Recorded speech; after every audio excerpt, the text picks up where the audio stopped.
the conversation around Caitlin Clark didn't explode because of one play. It exploded because of what happened after the final buzzer, when the microphones came out and every word suddenly carried more weight than the game itself. What could have faded into another heated WNBA debate instead became a flashpoint that reignited questions about player safety, officiating, and whether the league's brightest star is being protected the same way fans expect. That shift happened the moment the post-game interviews began. Alyssa Thomas addressed the controversy by saying the situation had grown beyond basketball, pointing to the backlash and threats players had received as the public narrative intensified.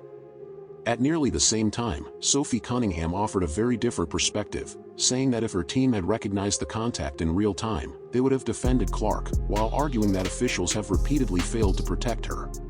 Two interviews. Two completely different messages.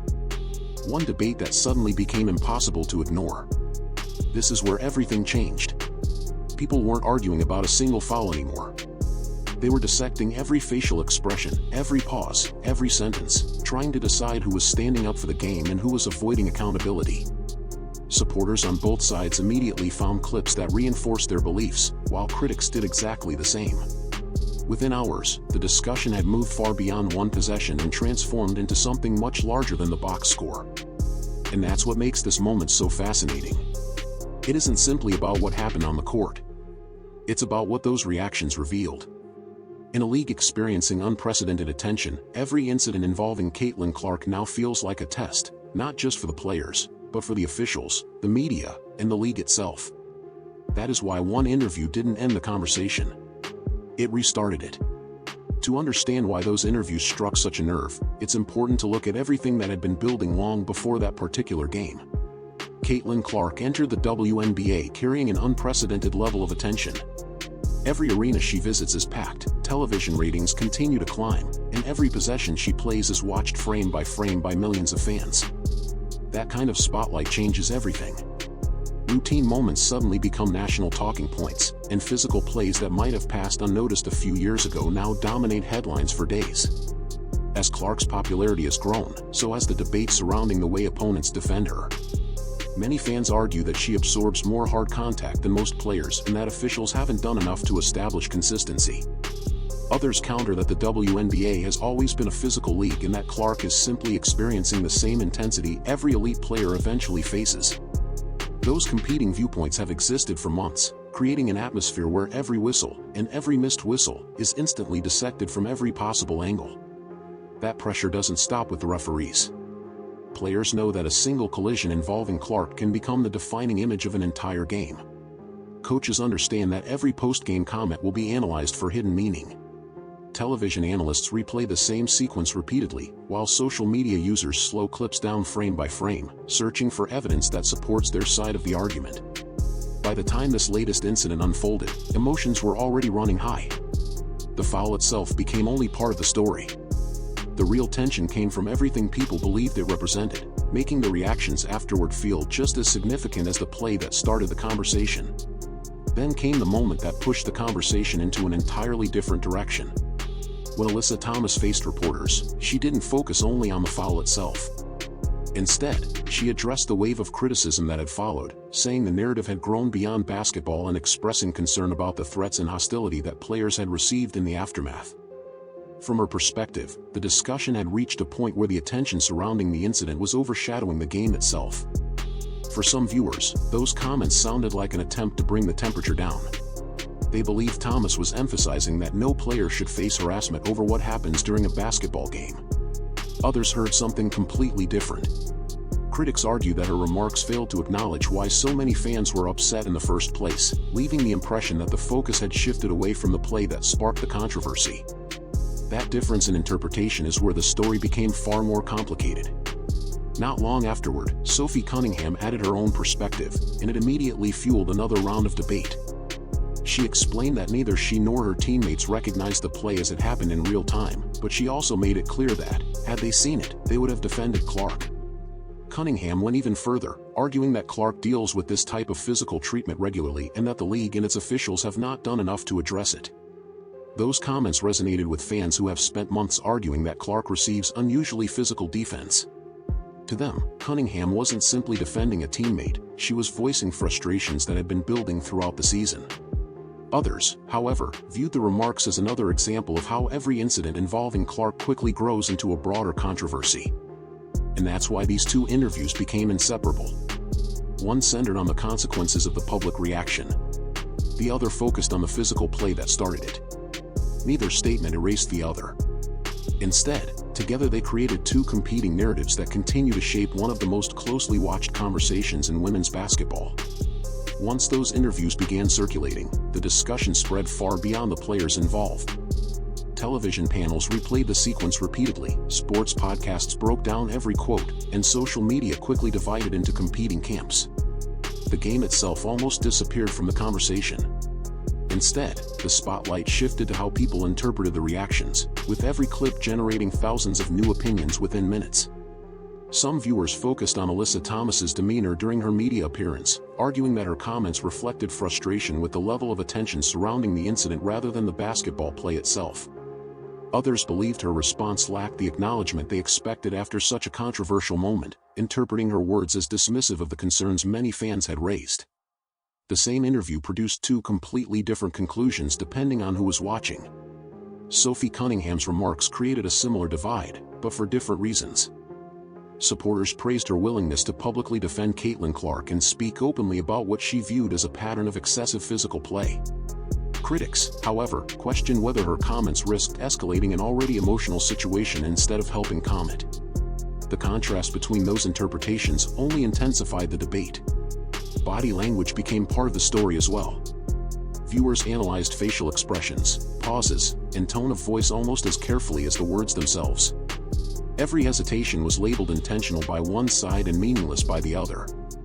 Every clip posted online seemed to reinforce whatever opinion someone already held.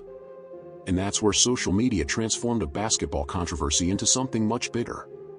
Short video clips spread faster than full interviews, isolated quotes traveled without their surrounding context, and competing narratives took on lives of their own. Before long, people weren't just debating a single foul or two post-game interviews. They were debating what those moments revealed about officiating, player protection, media coverage, and the direction of a league that continues to attract more attention with every passing week. As the debate intensified, one question became more important than any other: what was actually said, and what was simply being repeated online. In a story moving this quickly, separating verified statements from speculation became essential because a single out-of-context quote could completely change how people viewed the situation. Alyssa Thomas's confirmed remarks focused largely on the aftermath rather than the play itself. She said the narrative had grown beyond basketball, expressed concern about the threats directed at players, and described the situation as unfortunate.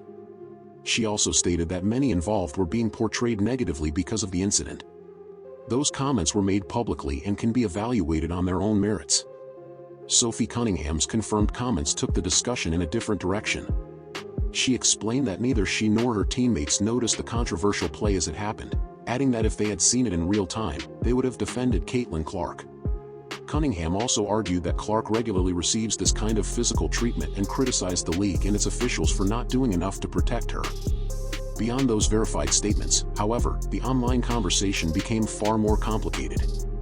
Numerous posts and videos began circulating with dramatic claims about confrontations, private conversations, and behind-the-scenes events. While those stories attracted significant attention, many were presented without independent verification. Treating speculation as established fact only made an already emotional debate even more difficult to understand. That is why the wording of each interview mattered so much. Thomas emphasized the consequences of the public reaction, while Cunningham emphasized what she viewed as a continuing issue with player protection. Those two perspectives addressed different concerns, allowing supporters of each player to focus on entirely different parts of the story. The result was a debate driven as much by interpretation as by the actual quotes themselves, ensuring the conversation would continue long after the final buzzer. By this point, the discussion had grown far beyond one game or one controversial sequence. It had become part of a much larger conversation about where the WNBA is today and where it hopes to go in the future. As the league reaches new audiences and attracts unprecedented attention, every major moment carries added significance. Every officiating decision is replayed from multiple angles, every post-game interview is scrutinized, and every physical matchup involving a marquee player becomes a national talking point. Player safety has naturally become one of the central themes in that discussion. Many fans believe officials should establish a more consistent standard for physical play, particularly when repeated contact becomes a recurring storyline. Others argue that maintaining the league's competitive intensity is equally important and caution against overreacting to isolated incidents. Finding the right balance between protecting players and preserving the physical nature of professional basketball remains one of the league's biggest challenges. Media coverage has added another layer of complexity. Short clips often travel much faster than complete interviews, allowing individual moments to shape public opinion before viewers have seen the full context. Social media rewards immediate reactions, while more nuanced conversations tend to receive far less attention. As a result, debates can quickly become polarized, with people forming strong opinions based on only part of the story. The expectations placed on the league's biggest stars only magnify that pressure. Every game featuring Caitlin Clark now feels larger than basketball because of the attention she brings to the sport. Opponents know they'll be closely watched, teammates understand their comments will be dissected, and league officials recognize that every controversial decision will influence public perception. Whether fair or not, that level of scrutiny has become part of the WNBA's new reality. As interest in the league continues to grow, so too does the responsibility to navigate these moments with consistency, transparency, and a focus on the game itself. As the headlines begin to fade, one reality remains unchanged: this conversation is far from over. The next matchup involving Caitlin Clark will be watched even more closely than the last. Every hard screen, every contested drive to the basket, and every whistle, or lack of one, will be viewed through the lens of everything that has already happened. Fair or unfair, that's now part of the story surrounding one of the league's biggest stars. The same will be true for the officials. Every decision they make in similar situations will inevitably be compared to previous games, while players across the league will continue adapting to an environment where every major moment is captured, replayed, and debated almost instantly. The spotlight isn't getting smaller. If anything, it's becoming even brighter. For Alyssa Thomas and Sophie Cunningham, their public comments have become part of a much broader discussion that extends well beyond a single post-game interview. Their words now represent two different perspectives on an issue that continues to divide fans, analysts, and even former players. As new games unfold, those perspectives will almost certainly be revisited whenever another controversial play takes center stage. What happens next won't be determined by one interview or one officiating decision alone. It will be shaped over time by the consistency of the league, the responses of its players, and the way future moments are handled under an ever-growing spotlight. Until those questions begin to find clearer answers, this debate will continue evolving, one game, one whistle, and one reaction at a time.